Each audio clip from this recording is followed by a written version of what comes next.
Like, I have to ask, like, do you think that I'm here for your amusement? I mean, is that what you think? Like, we're making a radar documentary and I'm here for everyone's amusement? Because that is clearly what's going on here with this. And obviously, if you see something me doing some weird habit, you'll... Yeah, and I'll show you the edges you have of frame and all that kind of stuff in a second. Richard, interview marker. It was weird. We didn't have any furniture. Oh, I'll rephrase. Let me think about that for a second. Yes, he would probably be very embarrassed about that now, but I was gonna say, I actually thought about this a little bit too, and I have a... Yeah, this is way more nerve-wracking than I thought. It's a healthy obsession, I think. I keep it controlled, so. That's a hard one to answer. I sit in my corner. It's just, you know, it was just silly fun, right? And that was kind of the main thing that we wanted to do, was just kind of have fun. So I actually had a comic book store when I was a kid. I was like 14, I think, 13, something like that. Ready to start? Go time, let's do this. We're up here at our Eugene. That's a good start. Hey, to be fair, I'm tired.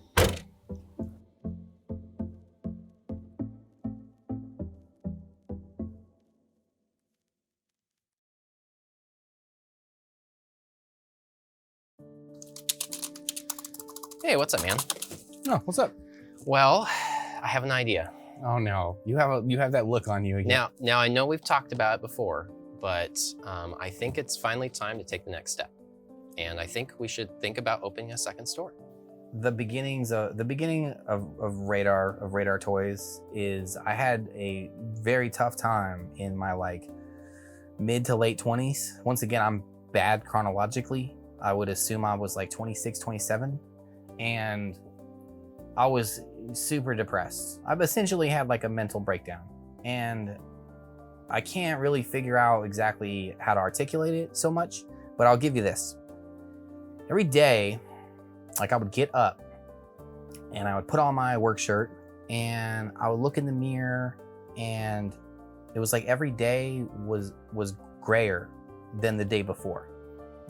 Growing up, I never knew what I wanted to do. You know, I bounced around in college. I had no idea in high school what I was going to do. You know, I had a small dream that I wanted to own a video game store for some reason. Just loved video game stores, loved video games, and that's what I was going to go for eventually. All right, wait, what? A second store? Like we just got this one clicking. Yeah, I know. It's been a 3.5 years we've been here. Right. And it's doing well now. Yes, thankfully. It's survived the pandemic. Yes. So I think it's time to look at a second store. We want to build that brand of Radar Toys. Huh. I haven't really given it much thought. Yeah, I know we talked about it a little bit Where? last year. Like here? No. I'm thinking like Portland, Salem, Bend, Ooh. maybe Medford. Portland? Yes. That's like the big sandbox. Yeah, it's big time. It was not good, you know? And eventually it came to a breaking point where I looked in the mirror and was like, couldn't understand how my life had become what it had become. I was like, I never said I wanted to grow up and be this. Like, where did I go wrong?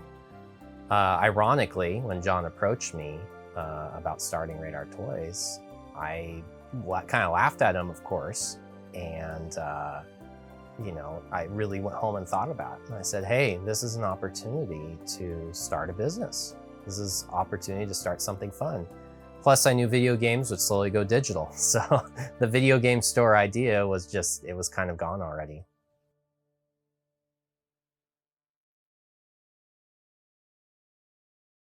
Give me a second. Give me a second. Let me process. So what I want to accomplish in a second store and why I want to get a second store out there is I think we can, you know, bring that toy buying experience to the next level.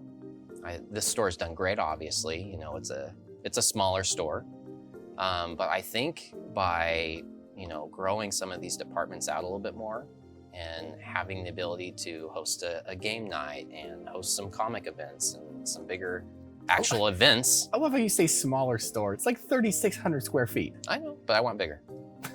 Of course you do. Well, I mean, I'm thinking like double. If we had double the space in here, I think people would love it. I knew I needed some help. Like, that's what you do. You gotta assemble a team. Like, I grew up in the 80s. I watched cartoons. So step 1, start something. Step 2, assemble the squad. You know, both of us were thinking about our careers and what we were gonna do. And so John approached me 6 months in and said, hey, I got this idea. What do you think? And initially I blew him off. I was like, oh man, are you kidding me? Like this isn't gonna work, dude. Are you crazy? Which, who can blame him? But eventually, I don't know what changed. Either he talked to MJ or something catalyst, but it was like a day after or 2 days after, it was like, let's do this. Then I went home and thought about it. And I thought about my prospects and I said, hey, you know, there's not a lot else going on right now. And I'm definitely not wanting to work at Toys R Us the rest of my life. We're very unhappy with the way Toys R Us operated. As much fun as we had at Toys R Us, there was a lot of things that just didn't run well. Well, you know, it's always funny for me. I think it's probably the same for you, but people come in and they think the store's amazing. Like their mind is blown. They're like, this is the coolest thing ever. But you and I, we know we fell short, like, of our vision. Like there's parts in this store where it's like, you know, an 8 out of 10.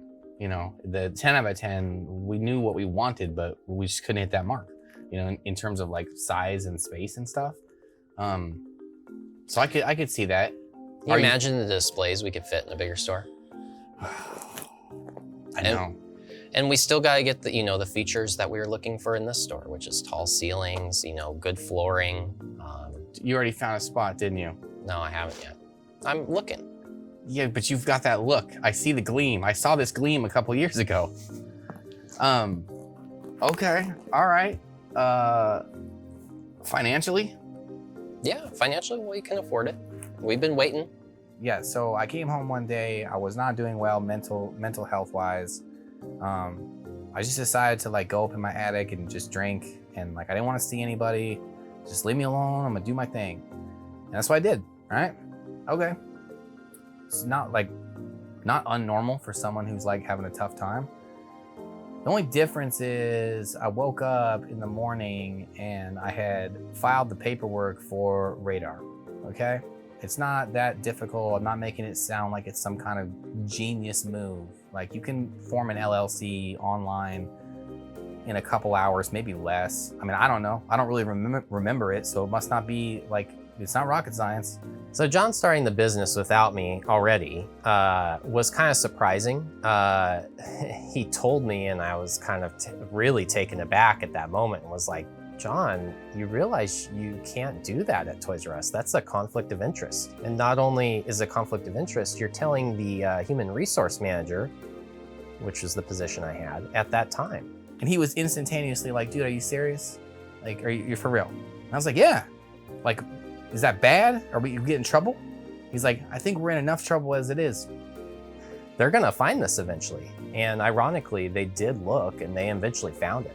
And so he kind of had to divulge that he's not a part of Radar Toys anymore at that time. Yeah, I don't think they would be too happy to find out that we have owned a toy store now on paper, whatever. It was, like I said, nothing had happened. It was literally just a document. So, you know, I wasn't worried about that.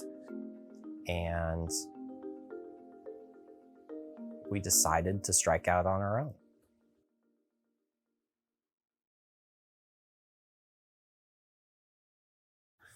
It's a big step. Oh. And it's going to be a lot of work, probably. Yeah, I remember. 3.5 years sounds like a long time until you start remembering like everything that went into this store. Yeah, your back's still hurting? Yes, yes, my back is not recovered. Well, I mean, we're not getting any younger, that's for sure. Yeah. I do like the idea of our store and brand, you know, expanding. Just because it's a new community, they could get to experience us. Portland scares me. Absolutely.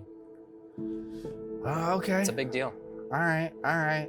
This is gonna probably be one of those things where I'm just gonna kick and scream the whole way until it's over. It's fine. We'll drag you. My grandfather told me on his deathbed, I had asked him once, I said, hey, do you have any advice? Like, you're on your way out. I think I was 17. I was like, you're on your way out. Like, give me some secrets. Like, I need help.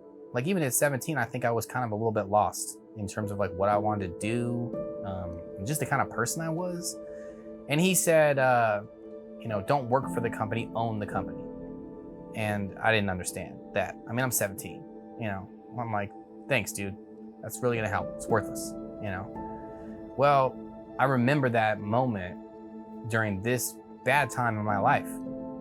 So I remember my grandfather saying that, and I think to myself, dude, I think he's right.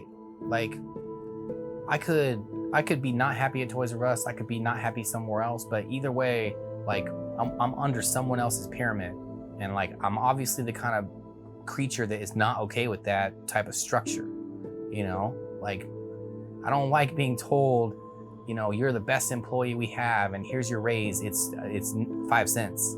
We started this business. We didn't know what we were doing. We didn't know each other very well. We didn't know what was going to aggravate the other person or make them happy, really. That being said, our main focus and our main goal was growing our baby, which was Radar Toys. And so we did things in the best interest of Radar. And I truly believe that all the bickering we've done and you know, all the hurt feelings has been towards making Radar great. Okay. Interesting. Yeah, which means we're gonna have to And you also bring in some more product too. Well, twice the size. Yeah. Dude, think about how beneficial that is though to like a lot of our departments and themes. Where it's like, just like what you said, like our game department suffers because it's just not big enough to host gaming. Yep. Like, it's cool. We can have a tight department that sells all the best games that everyone's like, man, this game department is great. Yeah, except for can't really sit down and play. Book department, like, man, we could do so much better if we had just a little bit bigger of a comic book department. Yeah. All right. You obviously know how to get my juices going. All right.